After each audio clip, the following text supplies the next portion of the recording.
student. Today I'm teaching you social science for class 8. Our today's topic is population changes. So population is, as I already explained you in my previous video, this is the topic of your geography chapter 6 human resource.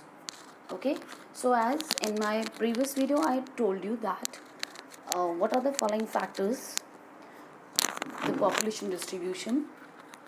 Okay, so जो population का जो distribution है वो basically two main factors पे rely करता है.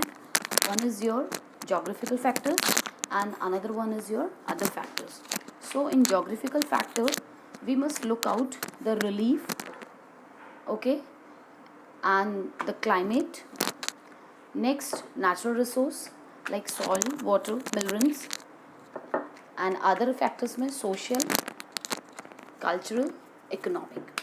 तो all these factors are very much important for the population density in a particular area. किसी area में जितना भी population रहता है वो उस particular area में इसलिए ज़्यादा रहता है because of the facility and the availability of the resources.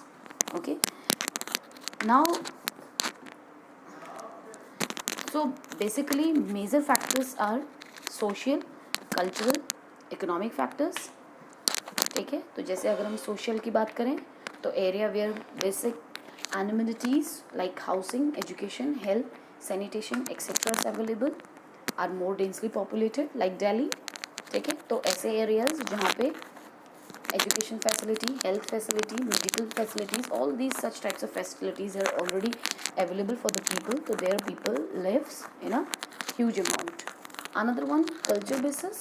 So places with religion centers like Varanasi, Badrinath, and Jerusalem, Vatican City, etc. are supported more populations.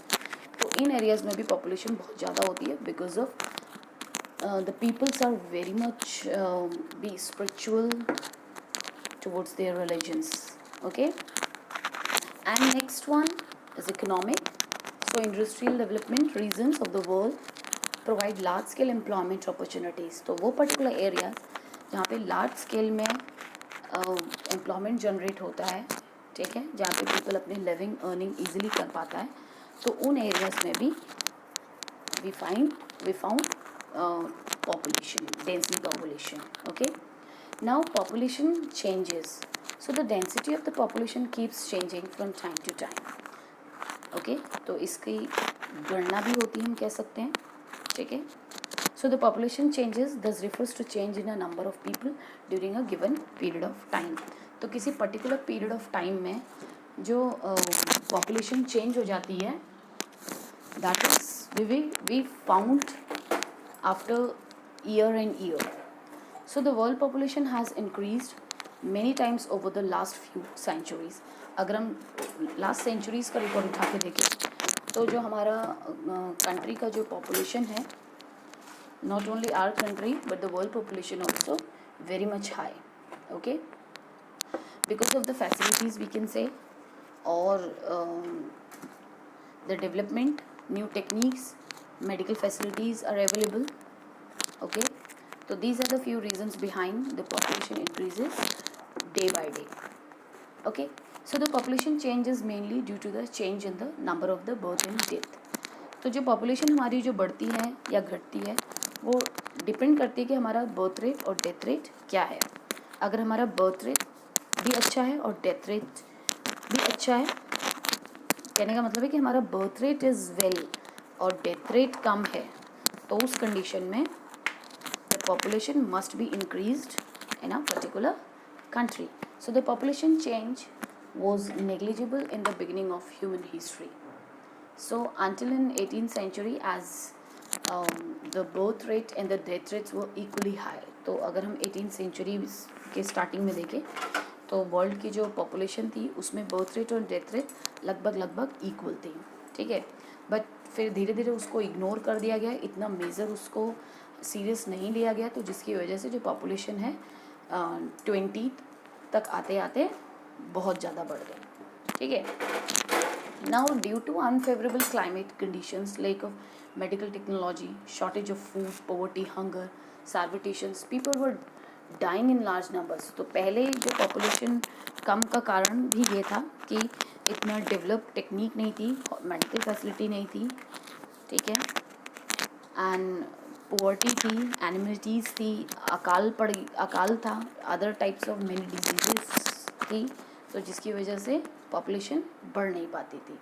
But now the growth of the population become very high because of the facilities we have.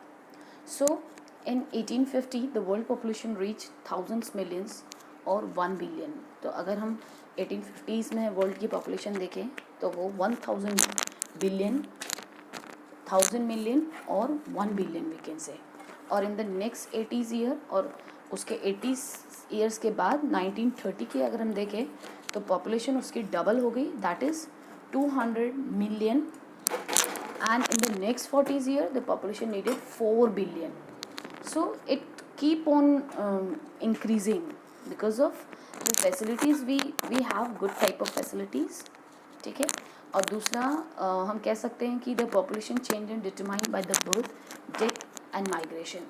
तो जो तीन ये जो main factors होते हैं इनकी वजह से भी हमारी जो पॉपुलेशन है वो इंक्रीज़ होती है. एक तो बर्थ रेट, अगर हमारी कंट्री का बर्थ रेट बहुत अच्छा है तो उस कंडीशन में भी पॉपुलेशन इंक्रीज़ होती है.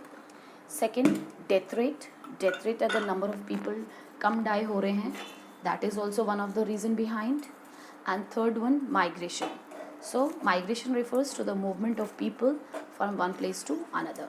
अब माइग्रेशन की अगर हम बात करें तो माइग्रेशन का मतलब है कि जहाँ पे पीपल एक जगह से दूसरी जगह माइग्रेट कर जाते हैं, चाहे वो रीज़न कुछ भी हो, इकोनॉमिकली हो, क्लाइमेटिकली हो, सोशली हो, रिलीजन्स हो, तो ये माइग्रेशन कहलाता है कि एक जगह से आप दूसरी जगह पर शिफ्ट हो रहे हैं, ठीक है.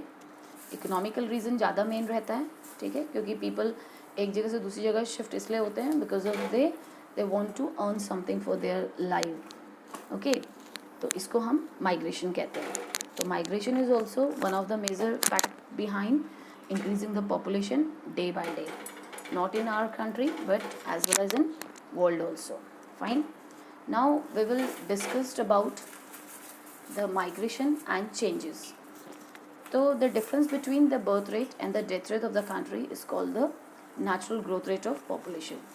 तो अगर हम डेथ रेट और बर्थ रेट को स्टडी करें सिंपल वे में तो दिस इज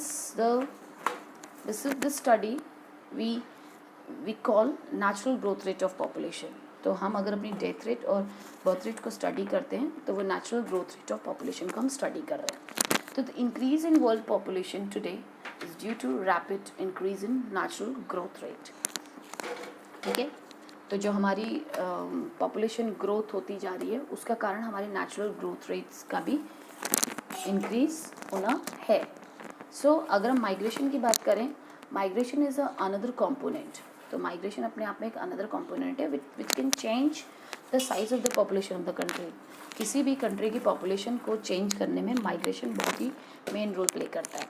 अगर किसी पर्टिकुलर एरिया से पीपल दूसरी जगह माइग्रेट कर रहे हैं तो जिस पर्टिकुलर एरिया से निकल रहे हैं वहाँ पे पॉपुलेशन कम हो जाएगी और जहाँ गए हैं वहाँ पॉपुलेशन बढ़ जाएगी, ठीक है. तो माइग्रेशन भी एक बहुत ही role basically main role play करता है पॉपुलेशन को बढ़ने और घटने में. Now there was a two type of migration namely, so within the country और बिटवीन द कंट्री. तो दो टाइप का ये माइग्रेशन होता है. एक बिटवीन द कंट्री, मतलब हम अपनी ही कंट्री से दूसरी कंट्री में ना जा करके अपने ही एक स्टेट से दूसरी स्टेट में या अपने ही किसी एक पर्टिकुलर एरिया से दूसरे एरिया में शिफ्ट होते हैं for earning for what ever it is, okay. And second one type of migration that is outside the country, जिसमें हम अपनी कंट्री को छोड़ के दूसरी कंट्री में शिफ्ट हो जाते हैं फॉर आवर मोर डेवलपमेंट. तो बेसिकली एजुकेशन गेट करने के लिए मेडिकल फैसिलिटीज़ अगर अच्छी हैं या get the opportunity to do work outside abroad, so in that condition also people shifted from one country to another country, ठीक है. So this is called the migration. Fine. So thank you and have a nice day.